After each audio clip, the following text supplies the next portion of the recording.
back to my channel. If you're new here, my name is Sammy and I make mommy, lifestyle, and Leo content. And today, I'm coming to you from my living room.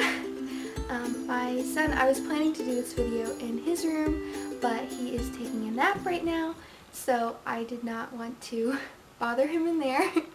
And then the other filming space that I usually use in my office is right next to his room, so I just decided to film in here today. So I am here to talk to you all about transitioning your baby into their own room.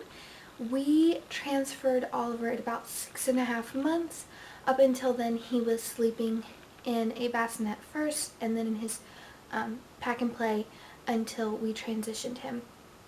So I'll be honest, I wasn't exactly ready to transition him, but I really wanted him to be in his own room, and I remember my parents saying how important it was to have your own space. And I'll just say I'm so glad that we did transition him into his own room. It's been so nice just to be able to have our room to ourselves. And like one of the things that I did the first night that he was in his own room was I folded a whole load of laundry in the bedroom, and normally I would have to, like before when he was sleeping in there, I would have had to have folded it down here and then waited until the next day to put it away because it would have woken him up. So I really love having our bedroom back, and even though I wasn't quite ready, I'm glad that I did it. And after the first night I like laid next to the baby monitor, like I was so scared I was not going to hear him in the middle of the night while I was sleeping, but there has been literally no worries about that. I hear every time he rolls over, every time he coughs, every time he grunts or cries a little bit, and so thankfully that has not been an issue for us. And we just have, we just use the, I think they're VTech or Vertec or something like that, baby monitors from Walmart. They're not expensive and they've worked great for us. And I just have the monitor next to his, he's still currently in his pack and play. And the reason that we did that is I tried napping him in his crib, and the mattress was just a little bit too soft when we first moved him in there, and he would wake up every 20 minutes or so. He would go back to sleep, but he would wake up and fuss and cry, and I just didn't feel like it was very restful for him. So I did a little bit of research, and I read that if you wait until about the 9-month mark to transition them into their crib with that softer mattress, it's easier for them with the transition. So we're going to wait until about 8.5 to 9 months to transition him into his crib with that softer mattress, and hopefully it will be an easier transition for him. So I have a few tips for transitioning your baby. And the number one is to just do it. I think that if I would have waited, the longer I would have waited, the less likely I would have been to do it. I was so anxious about it, I was so worried about it, and really all of my concerns were really for nothing. I still want to get, I haven't decided if we want to do this or not, but I still kind of want to get a video monitor in there, because sometimes I can't tell if he's just fussing a little and just wants to go back to sleep, or if he's up and awake. So we're still thinking on that. We may do that, but I have a feeling that as soon as we do it, like he's getting older very rapidly. I feel like time is just passing so much faster every day. And so we may not end up using it that much. So we're still deciding on that, but just do it and have a good baby monitor that you trust. And the thing about it is, if you try that first night and you decide you're not ready and you want them back in your room with you, you can totally do that. It's no problem. But transitioning them and just seeing if you're ready can be a really, really good choice. We had decided before we even had him that we wanted him to be in his own bedroom by 6 months. Now, he didn't go in there by 6 months, but we made it at 6.5, and it was the best decision we could have made.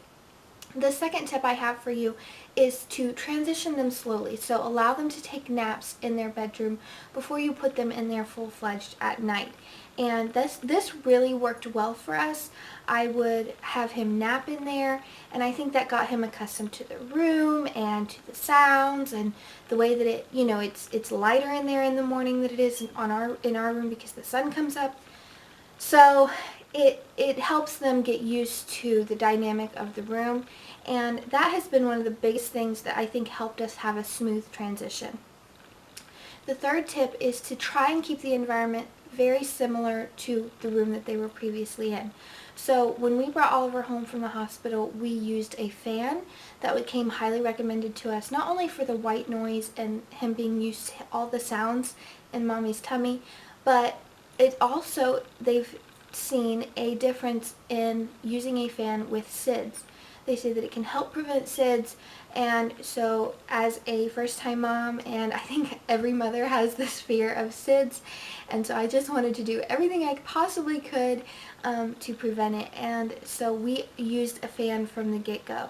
And we also kept the room very dark, very calm, and we keep the temperature about 70, 71 degrees in our house pretty regularly. In the winter we kept it at about 72, but that seems to be a good temperature. It's cool enough to sleep, but it's not so cold that you wake up shivering in the night. And so we kept his room, we used blackout curtains. I can't think of the name ever.